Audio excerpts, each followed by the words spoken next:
ये सबकी समझ में नहीं आएगा, ये आगे की बातें हैं।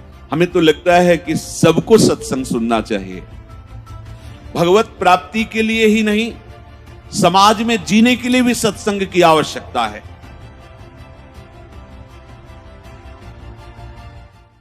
स्वीकृति, अगर ये स्वीकृति आप करते चले जाएं, जो श्रवण कर रहे हैं तो सच्ची मानिए ये भ्रम खत्म हो जाएगा कि बहुत काल जब साधना करे तब ऐसी बात आती है। हम लोग तो गृहस्थ हैं, संसारी हैं, विषयी हैं, आदि आदि। आपने स्वीकृति ही आप गलत ढंग से कर रहे हैं, स्वीकृति ही आपने सही नहीं की। हम गृहस्थ हैं, हम अमुक हैं, हम सब देह भाव की स्वीकृति। प्रभु कह रहे हैं ममैवांशो, तू मेरा अंश है, मेरा बच्चा है, मेरी आत्मा है। फिर ऐसा क्यों आप स्वीकृति नहीं कर रहे कि प्रभु मेरे हैं? सच्ची मानिए प्रभु ही अपने हैं, सच्ची मानिए प्रभु ही हमें बहुत प्यार करने वाले मित्र मिल गए, नहीं तो कोई नहीं है यहां, केवल भ्रम है। मानो प्रभु की बात को मान लो, निहाल हो जाओगे। वो इसीलिए बोल रहे हैं, इसीलिए बोल रहे हैं कि हम निहाल हो जाए, परमानंद में मगन हो जाए। प्रभु अर्जुन जी को कह रहे हैं सुख दुखे समय कृत्वा लाभा लाभो जया जयो। ये कर्म भूमि है, हमारा यहां जन्म हुआ है। अपने शुभ और अशुभ दोनों कर्मों को मिटा करके वो परम लाभ जो किसी कर्म से नहीं होता वो हम करें।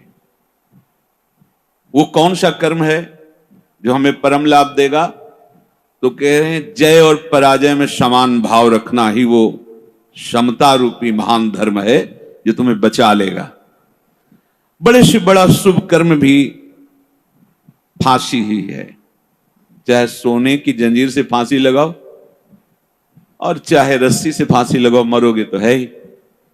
ऐसे शुभ कर्म भी फांसी ही है, लोक लोकांतर में भटकना होता है, विश्राम नहीं होता। और अशुभ कर्म तो है ही, कहना क्या है उसका।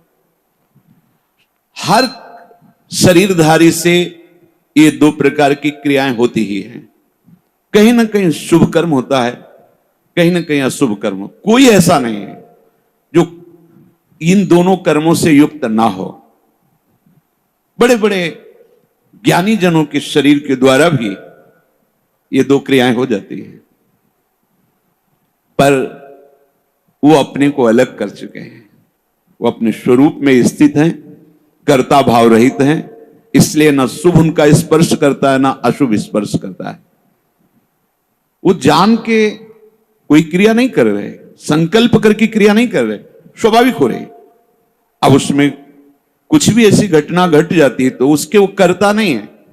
इसलिए कहा गया कि जो आत्मज्ञानी महापुरुष है, अगर उसके द्वारा बड़े से बड़ा शुभ कर्म हो जाए तो कोई उसका पुण्य फल नहीं होता, और बड़े से बड़ा कोई पाप कर्म बन जाए तो उसका कोई अपराध नहीं होता, क्योंकि कर्ता भाव से रहित है। ये सबकी समझ में नहीं आएगा, ये आगे की बातें हैं जहां अहंकार समर्पित हो जाता है। कैसे नहीं उसको अपराध लगेगा? उसके शरीर के द्वारा हो रहा है। तो